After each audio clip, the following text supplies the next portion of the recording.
जरा सोचिए, दुनिया की सबसे पावरफुल नेवी को एक ऑर्डर मिलता है, हॉर्मुज़ स्ट्रेट को पूरी तरह से ब्लॉक कर दो।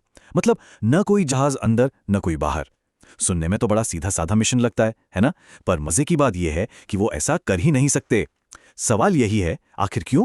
तो दिमाग में आता है कि भाई अगर अमेरिका के पास दुनिया की सबसे तगड़ी नेवी है तो वो सीधे जाकर हॉर्मुज़ स्ट्रेट पर कब्जा क्यों नहीं कर लेती। पर असलियत यह है कि ये जो हॉर्मुज़ स्ट्रेट है ना, ये अपने आप में ही एक बहुत बड़ा जाल है, एक ट्रैप। और इस जाल को समझने के लिए हमें सबसे पहले इसकी ज्योग्राफी को देखना होगा।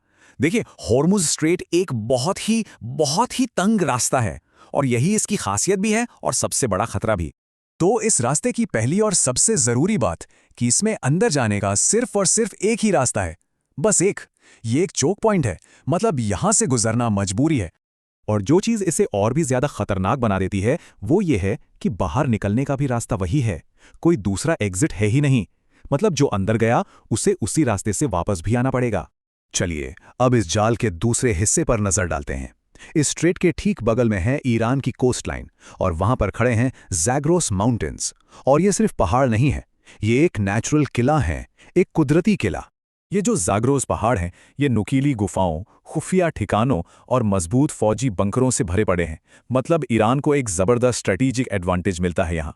और क्योंकि ये रास्ता इतना संकरा है, यहां से गुजरने वाला हर एक शिप ईरान के कोस्ट के एकदम पास आ जाता है, बिल्कुल करीब।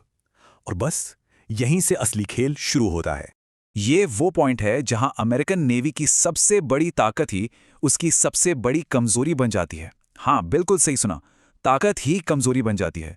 देखिए, किसी भी मॉडर्न नेवी की सबसे बड़ी ताकत क्या होती है? उसका रिएक्शन टाइम। मतलब हमले का पता चलने और उस पर जवाब देने के बीच का जो टाइम होता है। पर हॉर्मुज़ की इन तंग गलियों में ये एडवांटेज, ये ताकत पूरी तरह से जीरो हो जाती है।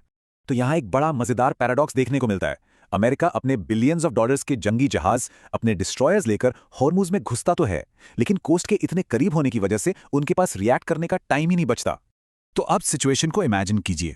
जैसे ही अमेरिकी जहाज उस तंग रास्ते में आते हैं, ईरान अपने पहाड़ों से एक साथ एक नहीं बल्कि ढेरों ड्रोन्स और क्रूज मिसाइलें लॉन्च कर देता है। और क्योंकि शिप्स इतने पास हैं, अमेरिका का जो पूरा डिफेंस सिस्टम है वो एकदम बेअसर हो जाता है। और जब ऐसा होता है ना, तो नतीजा बहुत चौंकाने वाला हो सकता है। दुनिया की सबसे एडवांस टेक्नोलॉजी भी ज्योग्राफी के सामने बेबस नजर आती है। और नतीजा ये कि अमेरिका के वो बिलियंस ऑफ डॉलर्स के महंगे जहाज पानी में कागज की नाव की तरह डूब सकते हैं। बस यही है ज्योग्राफी की असली ताकत। तो सबसे जरूरी बात जो यहाँ समझने वाली है वो ये कि ज्योग्राफी कभी कभी टेक्नोलॉजी पर भी भारी पड़ सकती है। और हॉर्मुज़ स्ट्रेट इसका एक एकदम परफेक्ट एग्जाम्पल है, जहां एक छोटा सा तंग रास्ता दुनिया की सबसे पावरफुल नेवी को भी घुटनों पर ला सकता है।